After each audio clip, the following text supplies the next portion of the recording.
A Course of Love, Book 3, 40 Days and 40 Nights, Day 9, Freedom.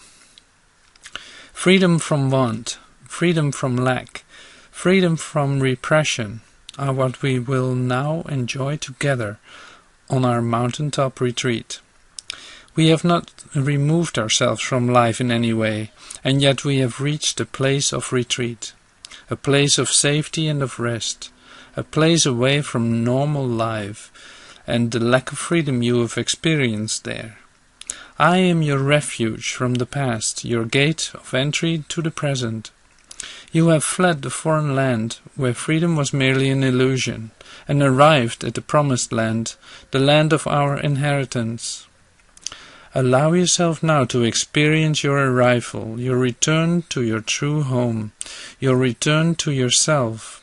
And laugh, cry, shout or wail, dance and sing, and spring in a new web, the web of freedom. In other words, express yourself. You who do not feel confident in your feelings, who do not feel confident in your ability to respond, who do not as yet feel the freedom of the new, allow yourself now to do so. Allow freedom to reign, for it is your allowance, your choice, your permission that will make it so. The only one who can stop you now is yourself. The only permission you ever needed was your own. We will practice here to build your confidence, a confidence sorely lacking. What confidence is it of which we speak? The confidence to be yourself. This confidence is what must precede true certainty in this time of elevation of the self of form. The certainty that arises from unity is different from this confidence in the self of form, and they must be realized together for the elevation of the self of form to take place.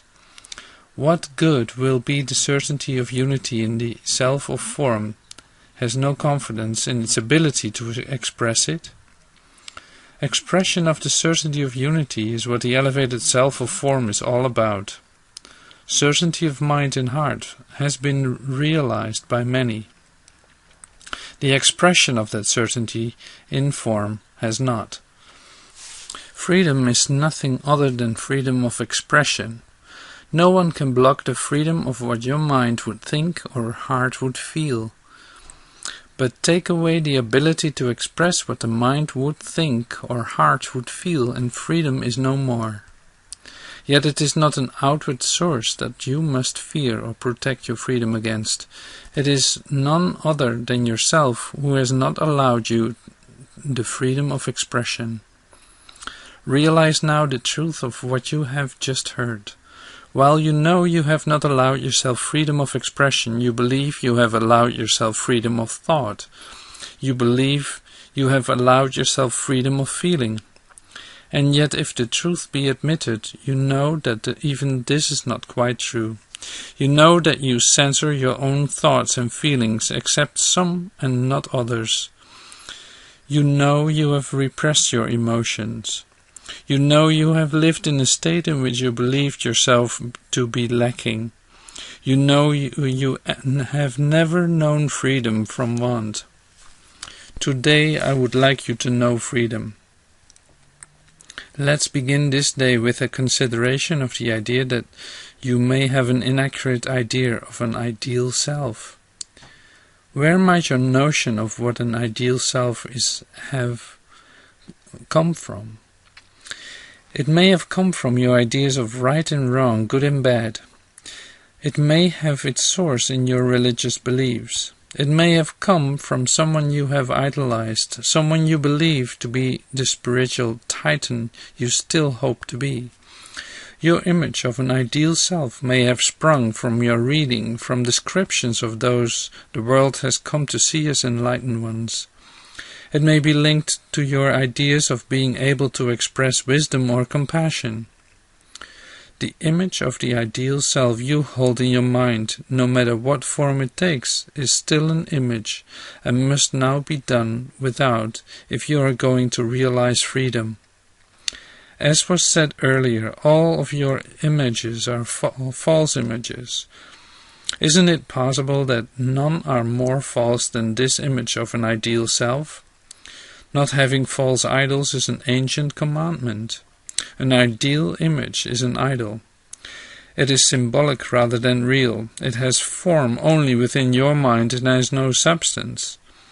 To work toward or to have as a goal the achievement of an ideal image is to have created a false god. Realize now that your ideal image, no matter how it was formed, is a product of the time of learning. It became an image in your mind and maybe even in your heart, through the process of learning.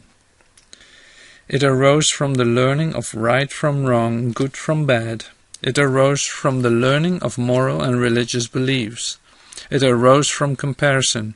It arose from seeking. It arose from your perception of lack. This ideal image is intimately related with the time of learning in another way as well. It is the epitome of learning, what you have seen learning as being for. While other learning goals may have receded, this one seems a learning goal worthy of your effort. It seems to be a true goal amidst many illusory goals. Just as you may have believed that if you worked hard enough you would achieve a position of status within your profession or material wealth. You have believed that if you work hard enough you can maybe someday, if you are blessed or lucky, achieve this ideal image. But this ideal image is as much a product of illusion as has been all of your worldly goals. As with most goals of the time of learning, it was an ego-centered goal, a carrot of fulfillment the ego but dangled before you in the place it called the future. As with all messages of the ego, it but says that who you are is not good enough. The idea of your potential was a useful learning tool, and one that served the purposes of the Holy Spirit as well as those of the ego. The idea of your potential and your ability to be more than what your limited view of yourself would have you be was a necessary tool to call you to the learning that would return you to your true identity. But the time for such tools is over. How will you ever realize or make real the self you are when you strive to be something else? Just as finding brought seeking to an end, accomplishment brings striving to an end. An idolized image, like a rule, is a mental construct. All mental constructs are predeterminations. All ideas, such as those of advancement or enlightenment, are mental constructs. They are predeterminations. While language cannot be completely stripped of usage such as these, and while some use of familiar terms like our use of the term elevated are still necessary, it is only in your understanding that our use of these terms is not a cause for predetermination that we can proceed. For if you believe that we are proceeding to some predetermined ideal state, we will not succeed in the work we are doing here together. For if you believe this, you will not accept yourself as you are. If you do not accept yourself as you are, you will not move from image to presence. If you do not move from image to presence, you will never realize your freedom. If you do not realize your freedom, you will not realize your power. To represent an image is to become an image. To become an image, even an idolized image, is to still become a false idol, or even that is referred to in more common usage as a spiritual leader or guru. True spiritual leaders or gurus have no need for desire to be seen as such, and are often made into images such as these only within the minds of those who would seek to follow their teachings. This desire of followers to accept an image is less prevalent now, but still a common danger. What an image does is separate the holder of an image precisely because he or she holds an image as a goal, holds him or herself separate. They realize not that they are the same as the one they idolize, but realize only that they are different.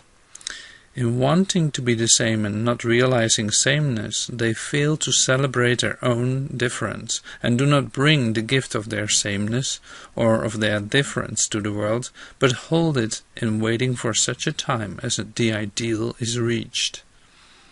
You are the same or as accomplished as every enlightened one who ever has existed. Without realizing this, however, your unique expression of your accomplishment will not be realized.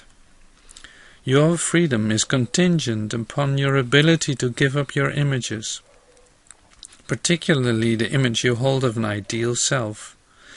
It is contingent upon your ability to accept that you are your ideal self, yes, even right now with all your seeming imperfections. What are these imperfections but your differences? Have we not spoken of these differences as givens, as gifts? These are not just the givens or talents or inspired ideas, but all the givens that combined create the wholeness and holiness of who you are. A creator who desired only sameness would not have created a world of such diversity. You are a creator who created this diversity. It was and is a choice meant to release the beauty of expression in all its forms. You have a given form that is perfect for your expression of the beauty and truth of who you are. You cannot express the beauty and truth of who another is. You cannot express the beauty and truth of a future self. You can only express the beauty and truth of who you are now, in the present, and you do. You must have not realized that you do. You have not desired to do so, but desired to do something else. Desired to wait, or desired to learn, desired to imitate. What might happen if you change what you desire? You might just realize your freedom. Nothing, not even the ego, has been able to keep you from expressing the beauty and truth of who you are. You came into the world of form, incapable of not expressing the beauty and truth of who you are. That you are is an expression of beauty and truth. You express the beauty and truth of who you are by being alive. It has only been your inability to accept this that has caused your grief and pretensions.